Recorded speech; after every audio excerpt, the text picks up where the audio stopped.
Você já parou para pensar que talvez o maior inimigo do seu dinheiro seja você mesmo? Pode parecer estranho, até desconfortável, mas e se eu te disser que grande parte das decisões financeiras que você toma, aquelas que você acredita serem totalmente racionais, na verdade são impulsionadas por medo, ansiedade, orgulho, insegurança e até pelas lembranças que você carrega da infância?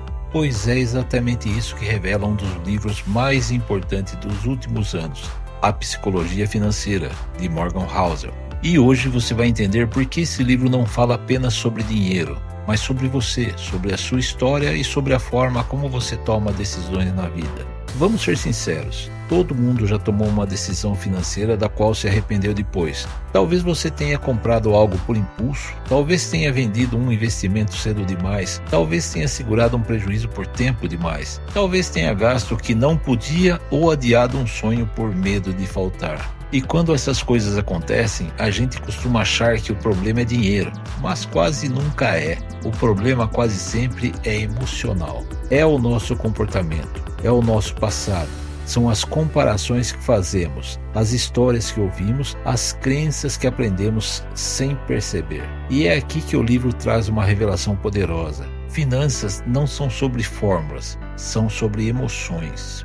A sociedade tenta nos convencer de que o segredo para prosperar é ganhar bem, gastar pouco e investir certo. Mas Morgan Housel mostra que essa visão está incompleta, porque ignora o fator mais importante de todos: como você pensa e reage ao mundo. Duas pessoas com a mesma renda, o mesmo investimento e o mesmo cenário podem ter resultados completamente diferentes. Por quê? Porque cada uma carrega experiências diferentes. Uma cresceu em um lar com escassez e a outra com estabilidade. Uma sente medo de perder tudo, a outra acredita que nada pode dar errado. Uma vive se comparando, a outra aprendeu a seguir seu próprio caminho. E quando você entende isso, percebe que seu passado determina muito mais da sua relação com o dinheiro do que qualquer cálculo. Uma das ideias mais marcantes do livro é a seguinte: ninguém é maluco. Quando você acha que alguém tomou uma decisão financeira irracional, a verdade é que aquela decisão fazia sentido dentro da história da vida daquela pessoa. Se você cresceu vendo seus pais perdendo tudo em crises, seu instinto será proteger, ser conservador, guardar. Se você cresceu vendo prosperidade, vai ser mais ousado. Entender isso tira um peso enorme das nossas costas, porque a gente percebe que não erra porque é burro. A gente erra porque está tentando sobreviver emocionalmente. Outro ponto impressionante é quando ele diz que riqueza de verdade é aquilo que você não vê. As pessoas admiram carros, roupas, viagens, casas, mas ninguém admira o que realmente constrói riqueza: a reserva de emergência, o investimento silencioso, os hábitos simples que se repetem por anos. As redes sociais mostram luxo, mas riqueza mesmo é invisível. E quando você tenta imitar o luxo dos outros, acaba se afastando da própria riqueza. É por isso que tanta gente vive numa corrida interminável para parecer rica, em vez de realmente construir riqueza. O livro também fala de algo que quase ninguém comenta: guardar dinheiro é mais sobre comportamento do que sobre inteligência. Não existe fórmula mágica, o que existe é hábito. Guardar um pouco todos os meses, viver abaixo do próprio padrão, criar margem para imprevistos, tudo isso te dá liberdade. E liberdade vale muito mais do que qualquer taxa de retorno. Você não precisa acertar o investimento perfeito, precisa apenas ter o controle emocional para manter um estilo de vida que permita poupar. Outro ponto forte da obra é quando ele explica que estamos sempre jogando o jogo dos outros. Quando você se compara com amigos, colegas, influenciadores, você está entrando em um jogo que não pode vencer, porque você está comparando o seu bastidor com o palco dos outros, e isso destrói sua paz mental e seu foco.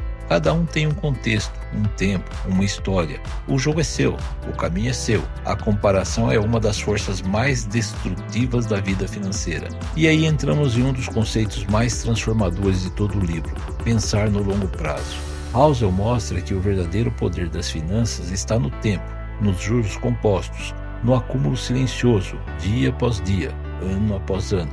Mas isso exige paciência, algo que o mundo moderno faz de tudo para sabotar. A todo momento alguém tenta te convencer que você está atrasado, que existe uma oportunidade imperdível, que você deveria correr, mudar, arriscar, reinventar. Mas quem vence no longo prazo não é quem sabe mais, é quem aguenta mais, quem permanece, quem não desiste na primeira turbulência. E é aqui que chegamos ao ponto máximo do livro, o clímax emocional da obra e talvez a lição mais importante. Você não precisa ser um gênio para prosperar. Você só precisa se comportar como alguém que quer ter um futuro. Isso significa gastar menos do que ganha, guardar um pouco todos os meses, evitar dívidas tóxicas, investir com consistência e ignorar o barulho ao redor. Parece muito simples, e realmente é, mas não é fácil, porque exige autocontrole. Housel resume isso de maneira brilhante. Finanças boas não exigem inteligência extraordinária, exigem comportamento extraordinário. Essa é a virada da chave. Quando você entende suas emoções, começa a entender seu dinheiro. E quando entende seu dinheiro, conquista liberdade. E essa liberdade de escolher, de planejar, de viver do seu jeito, é a verdadeira riqueza. No final das contas, a psicologia financeira, ou também conhecido como a psicologia do dinheiro, não é um livro sobre dinheiro, é um livro sobre escolhas, sobre maturidade, sobre reconhecer seus padrões, sobre transformar a sua relação com o futuro. O dinheiro é apenas o cenário onde tudo isso acontece. A verdadeira mensagem é: você pode construir paz. E paz vale mais do que qualquer cifra. Se a sua vida financeira parece confusa, pesada, cheia de altos e baixos, talvez o problema não seja o quanto você ganha, nem o método que usa. Talvez seja emocional.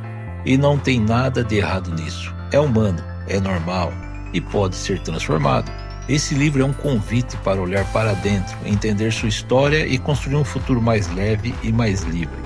Agora eu quero ouvir de você. Você já leu a Psicologia Financeira? Algum desses conceitos faz sentido na sua vida? Qual parte das decisões financeiras você percebe que é mais emocional? Deixe o seu comentário aqui embaixo, eu leio todos. Se este vídeo te ajudou ou te trouxe novas reflexões, deixa o like, se inscreve no canal e ativa o sininho, porque toda semana tem conteúdo pensado especialmente para você. Obrigado por estar aqui e a gente se vê no próximo vídeo.